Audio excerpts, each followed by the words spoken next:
Haleluya. Kama yebazibwa abooluganda mwasize mutya eyo, mwebala abagenzeeko mu kyaki.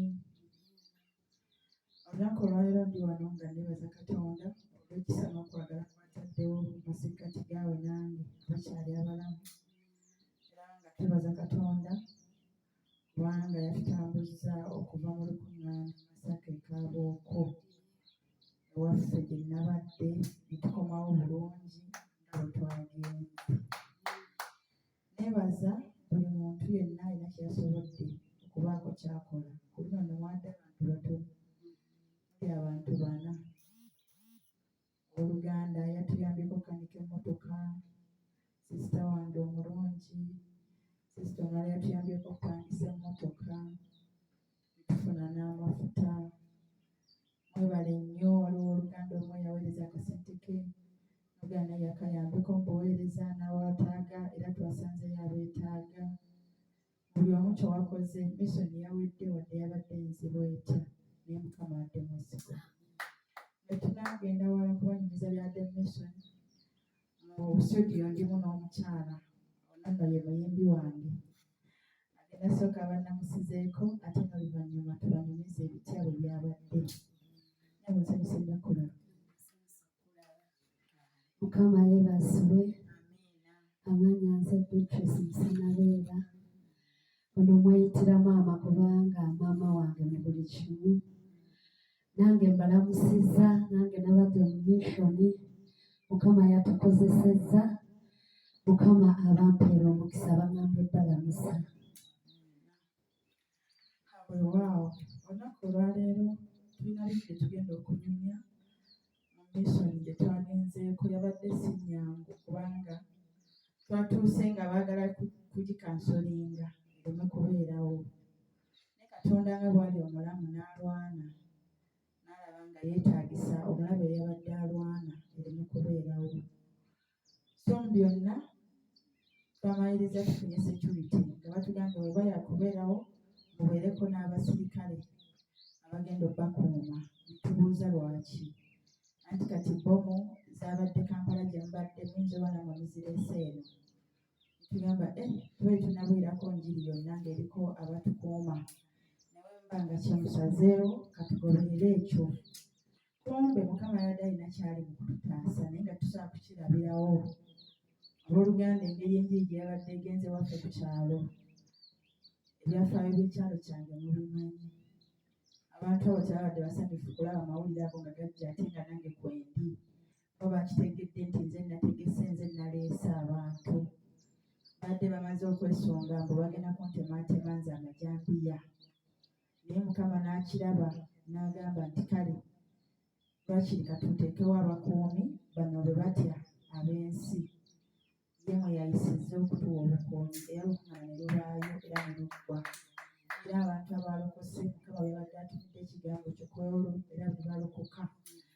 So tukubiriza abantu, buli muntu weetaaga okuddako n'ewammwe ku kyalo ng'ate togenze ku luno kukyala na migaati na sabbuuni na sukaali, ng'otutteyo amawulire amalungi aga Yesu Kristo Mwana wa Katonda omulamu gwe yalokoka. Okyetaaga ku kyalo kyo. Sitaani aswazibwe ng'oweera Katonda obujulizi ku kyalo kwennyini kwe wava, abantu kwe bakumanyidde. So kyadde olukuŋŋaana terwadde lwangu, naye byonna twabiyiseemu ku lw'ekisa kya Katonda. Kuba ye amanyi entandikwa ku nkomerero. Obujulizi bwaweereddwa era abantu baaweereddwa omukisa ne basumululwa. Ekyalo kiri kisinga kubaako bantu Bakatuliki. Omukatuliki okulokoka, Omusiraamu alokoka. Kubanga ate bo byabwe ate nayo bikambwe. Tekyadde kyangu bwe kityo okubabuulira enjiri nga bwe mulowooza. Naye era sitiiba abaasobodde okulokoka baasobodde okukola ki? Abalala bataalokose kuba Mukama yalokola ffe gwaffe gwa kubabuulira. Era ebigambo baabiwulirizza. Abantu kube ne tugenda, abantu bandiza ne tubakola ki? Ne tubabuulira. So olunaku olwaleero sirinzeka mu studio, njagala kwogerako ne sisita wange gwendi naye Beatrice Musanabeera. Naye atubuulire kye yalabye mu lukuŋŋaana olwo, ate oluvannyuma tubabuulire lwaki tuli wano. Mukwano gwange gw'olukuŋŋaana walulabye otyawadde ggwe. Ndowooza tolina nnyo experience mu ddotuddo, naye ku luno wagibeddemu kuba nkumanyidde mafuta malala mw'okulukutira. Naye naye kasita ekirungi wabadde ku ground byonna ne crusade buli kimu wabira byotya ku lulwo ng'omuntu. Mukama yeebazibwe.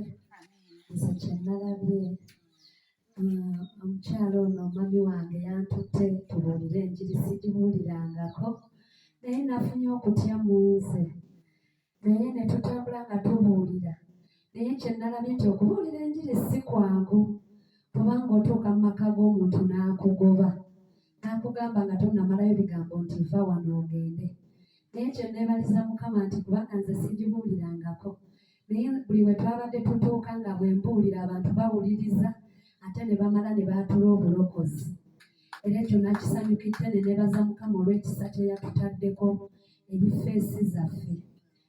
Ekirala kye nalabye nti abantu nti omuntu okutwala obujulizi bwe ku kyalo kimuyamba okukyusa abantu bangi kubanga baba bamumanyi nga ne bye yayitamu babimanyi nga tebiriiko kugamba nti obwo obujulizi alimba naye nalabye nga ku kyalo mami wange ono mami Nahiya bamumanyi nga mazima tuyita mukuba abantu ne bamuyimiriza bwe yalyangako emiyembe ng'obujulizi bwe yawadde abasajja abakulu nga baseka nga bagamba banaye Katonda akyusa.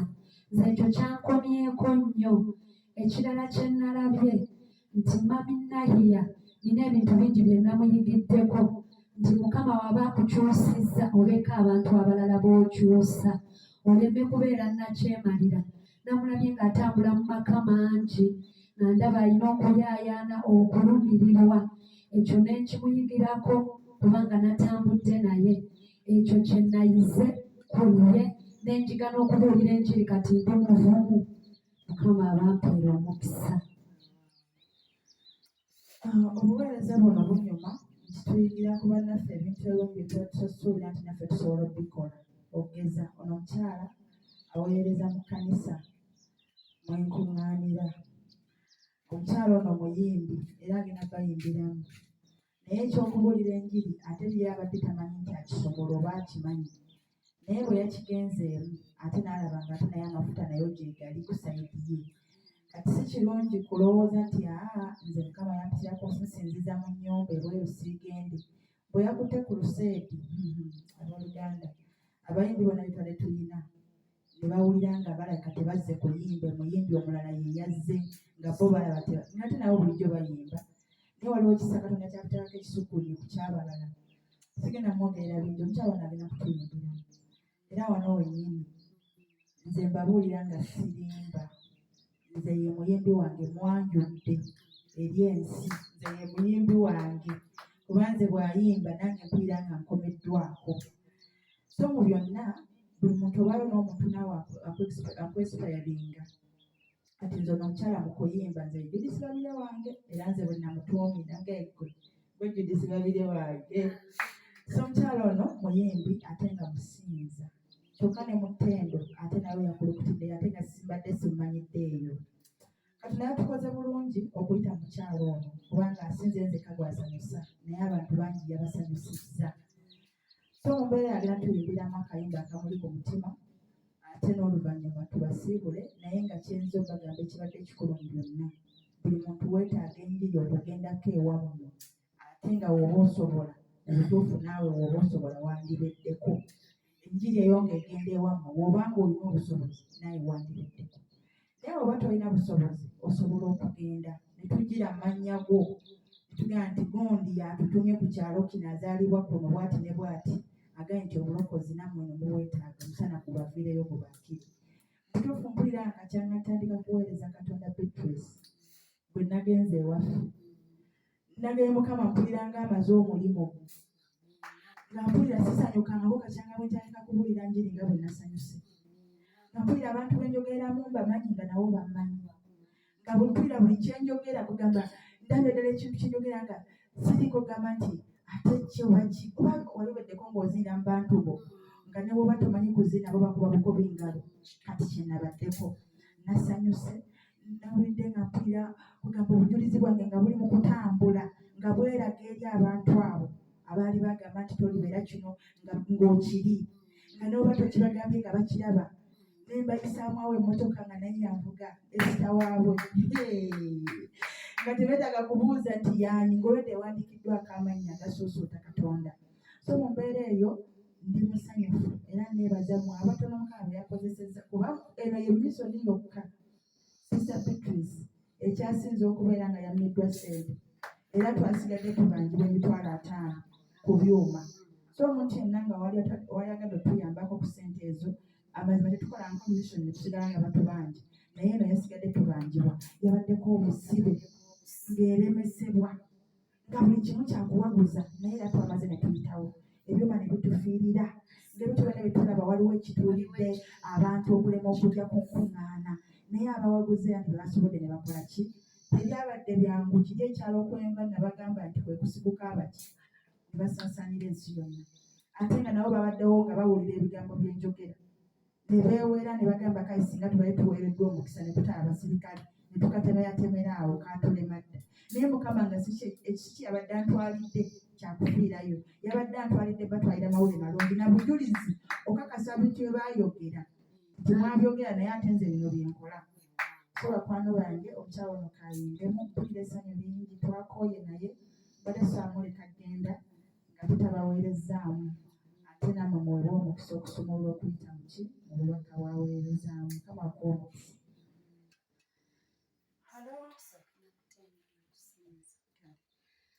Haleluya. Yesu yeebazibwe.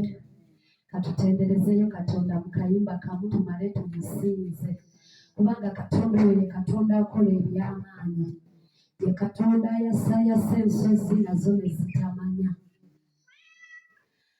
Ekitiibwa kiteri Katonda waffe, ekitiibwa kiteri Katonda waffe. Haleluya. Eyaweebwa obuyinza mu mawanga gonna, ekitiibwa kiteri Katonda waffe. Eyaweebwa obuyinza mu mawanga, oluyimba luteri Katonda waffe. Eyaweebwa obuyinza mu mawanga, linetendo literi Katonda waffe. Eyaweebwa obuyinza ekabuwa koja twalaze, eri Katonda waffe. Eyaweebwa obuyinza mu mawanga, linetendo literi omulwanyi waffe. Teyaganyiza nebiso kubeerawo, ekitiibwa muyimuze tumuwa amatendo mu mawanga, luno oluyimba luteri Katonda waffe. Eyaweebwa obuyinza mu mawanga gonna, oyo alwaniriza enjiri eri Katonda, amatendo gateri Katonda waffe. Eyaweebwa obuyinza eri amawanga gonna, tumuwe ekitiibwa oyo yatuyabye mu mawanga gonna, okusinza kuteri Katonda waffe. Eyaweebwa obuyinza mu mawanga gonna, tumuwe ekitiibwa osanite nza mu mawanga gonna. Osanite Yesu, tukusinza kubanga waweebwa obuyinza mu mawanga gonna. Taata, amawanga gonna gago n'abalowooza nti b'amaanyi oli waggulu waabwe, n'abalowoozezza nti bagenda tematema mukwano gwange, nahiya tebasobodde yadde omukomako, kubanga ogamba nti oyo ye munye lya liiso lyo mukwano gwange. Tukuyimusa kubanga wasobodde otulwanirira n'otuwa obukuumi bw'eggulu n'otuwa obukuumi bw'ensi, ne wabula we bayita. Taata, ogamba nti abalabe baffe bajjira mu kkubo limu n'obakubira mu makubo 7, mu makubo gaabwe n'oteekawo obuseerezi. Tukwebaza gwe omulwanyi w'entalo. Simanyi gaffe si buyinza bwaffe, simanyi mukwano gwange agannahiye yatutte enjiri mu kyalo kye gy'azaalwa, naye gaabadde maanyi ge agamuwaludde n'ayatula ebigambo bye ebirungi n'obukuumi n'obumuwa n'avaayo nga tewali yadde amusunyeeko olwala. Taata ne Danyeri wamusula mu mpologoma tezaamuyinza wabula mu kumulya zaamubikka ne zimuwa akabugumu. Taata naye wamuwamba atidde. Osaanidde Yesu. Taata leka tukusinze kubanga oli bulungi. Yimbira Yesu alwana entalo zange.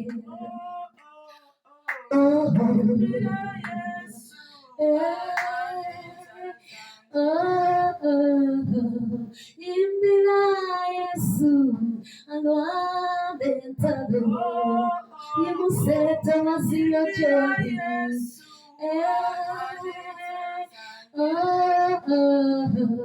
Yimbira yo tati akubira abalabe bange. Yesu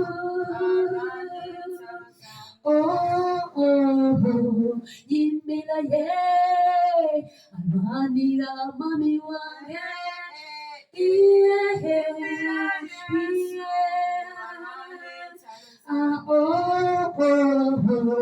Yimbira Yesu akuba abalabe. Uyimusoyo yatuyambe. Mama yimbira Yesu abakuba n'abawangula. Yabakubye ne tulaba. Mama yimbira y'omunene alwana entalo. Oyo yakuumye ku lusati n'asasula byonna. Yimbira oyo Yesu ayelula amakubo gaffe. Oyo munene ye muyimbira. Yesu alwana entalo zange. Munene alwana entalo zange. Taata alwana n'awangula. Yesu alwana n'awangula. Yesu akola n'amaziga. Akola n'obujulizi. Akubye ab'ekika. Bye batesa n'abitibye Mukama. Bye bayogera abikyewa. Munene alwana entalo zaffe. Yesu alwana n'awangula. Munene alwana n'awangula. N'ebibyo bimuwa kuyambe. N'ente bibubu kyalwane. Abalabe bamulekere Mukama. Abakugoba gwe tobagoba. Yesu alwana entalo. Munene alwana entalo. Yimuse emikono alwana. Taata alwana n'awangula. Pologoma ya Yuda alwana. Kikolo kya Yese alwana. Aseteza ensozi ne zitamanya. Yesu ajjulula enteesa z'ababi. Weebale kulwana munnange. Weebale kulwana munnange. Weebale kulwana gatalo. Weebale kulwana ne tubagula. Yesu wagalwanye munnange. Weebale kulwana n'abalabe. Weebale kulwana n'obamega Yesu. Yesu wange weebale. Munene weebale kulwana n'ebigambo. Weebale kulwana n'ebibula. Uyimusa mwana. Taata weebale kulwana n'emizimu. Weebale kulwana n'ekidduka. Osaanidde munene. Weebale kulwana n'ebyekika. Weebale kulwana ne tubagula. Naawe gy'oli musinze. Taata weebale kulwana n'abalabe. Weebale kulwana ne tuyitawo.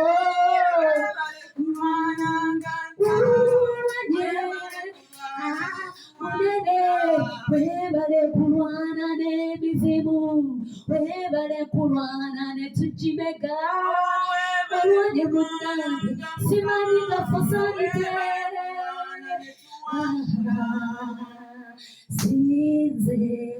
Sinze Mukama erinnya lyo eriba ligulumizibwa, muyimuse munene erinnya lyo. Sinahiya taata naye munene erinnya lyo, leka liwe ekitiibwa, si yeye erinnya lyo. Taata wange sinze eyeyambye Yesu erinnya lyo lisituliwe.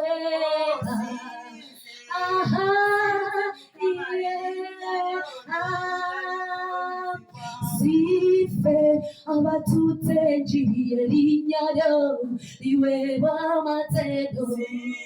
Sife munnange erinnya lyo. Sife abeewaate bukuumye erinnya lyo lisituliwe. Sife munnange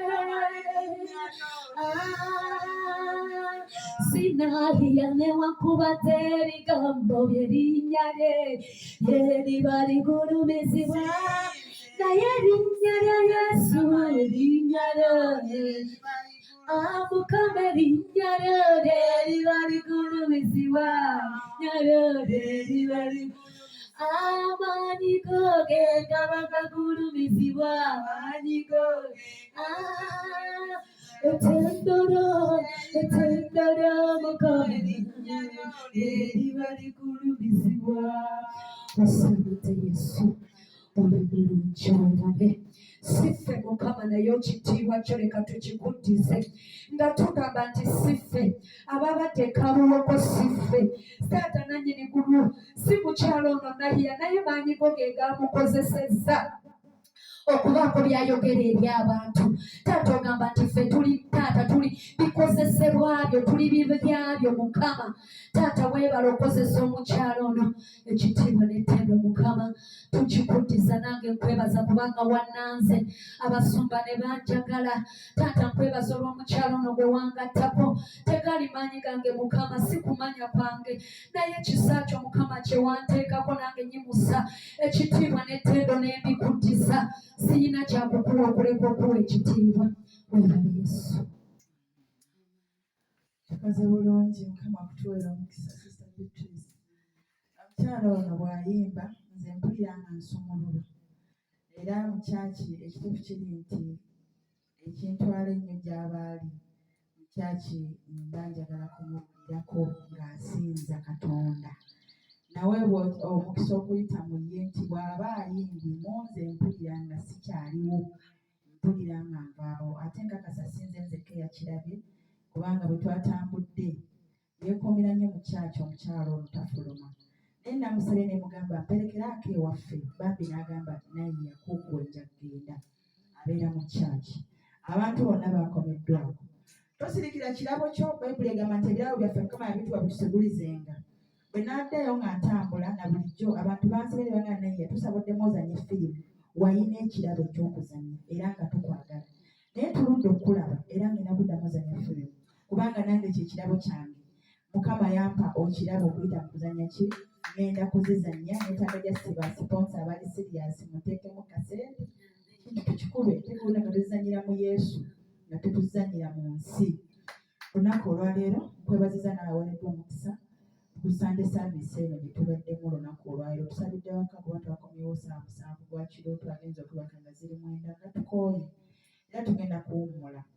Naye ng'oweebwa omukisa, omukyalo ono tulinawo ekyetaago ku sayidi ye. Abantu abamu bwe tugaana okwogera ebyetaago bye tuyitamu tewali asobola kutuyamba kubanga oba toyogedde.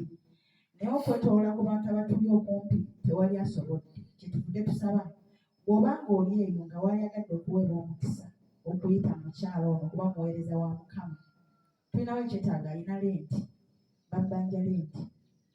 Bw'aŋŋambyemu ne mugamba nga nze omu nnyinza obutasobola kuba bamubanja emyezi 4. Emyezi 4 ziba ssente nnyingiko wadde wankubadde ennyumba ye si ya bbeeyi. Sabayo omuntu omu oba babiri oba basatu oba bana buli muntu nga osobola okumpaayo omwezi gw'ennyumba gumu ate wekiba nga kisinzeewo ne tumusasulirayo ne mu maaso bambi aweereze Mukama nga naye talinaawo kimukola kimwesittaza oba kumukomako kyekyetaago kye tulinawo. Bamugoba mu nnyumba landlord we yamugambye wekiba nga emyezi ena gikuleme gy'onkubanja kati then tambula mwogende. Kale bambi tusaba mutuyambeko ku kyetaago kya Sister Beatrice. Ebizibu bingi byayitamu ng'era abantu abalala ffenna bwe tuli. Tombuuza lwaki takola, ebyo byonna sitoola empanvu bwe tunaaba tumufunye era tujja binyumya. Naye essaawa zino ekiriwo kati twetaaga tumuyambe nga tebannamusuulira buntu bwe wabweru. Mukama akutuweera nnyo omukisa. Ennamba ye sigenda gigaba naye omuntu agenda okutuyambako jangu mu inbox yange ombuuza ennamba ye ngikuwe. Bwe nnaagikuwa omutereka akasente. Kati wenjigabira wano kiba tekijja kukola kubanga si buli omuntu agenda bagenda mukola ki. So omuntu yenna ayagadde omuyamba jangu ngambe naye yapeeza ennamba y'omukyala ngenda gikuwa omutereko ky'osobodde ate bambi obuzibu obwo Mukama amuyambe akuveemu. Mbadde balungi tubaagala nnyo. Nyenye yaka yakuzukusa emunyenye endala okwaka era nga zaatandika dda okwaka. Neebaza Katonda ku lwono lwange abasobodde oyimirira mu mulimu gwe. Era Katonda waffe akutukoyere bulungi empeera yo yagiyina. Mu ngero 17:19 agamba nti mmwe abayamba abaavu bamuwoze Katonda ebbanja. Vidiyo nyingi ze twakutte ze tugenda obbalagiza abaana beetaaga obuyambi era nga ne Eva kadaaliko obudde bwonna agenda kafuna. Neebaziza nnyo buli muntu alina kyakoze ku lw'obulamu bwa Eva kubanga musanyufu olw'ekyo amawulire agawongeddwa n'abalala bangi bakyajja. Tetulekerawo kuyamba bantu kubanga kyekyo Mukama kyatwagaza tewaliwo kirala. Olinawo akatalekeka? Akatalekeka.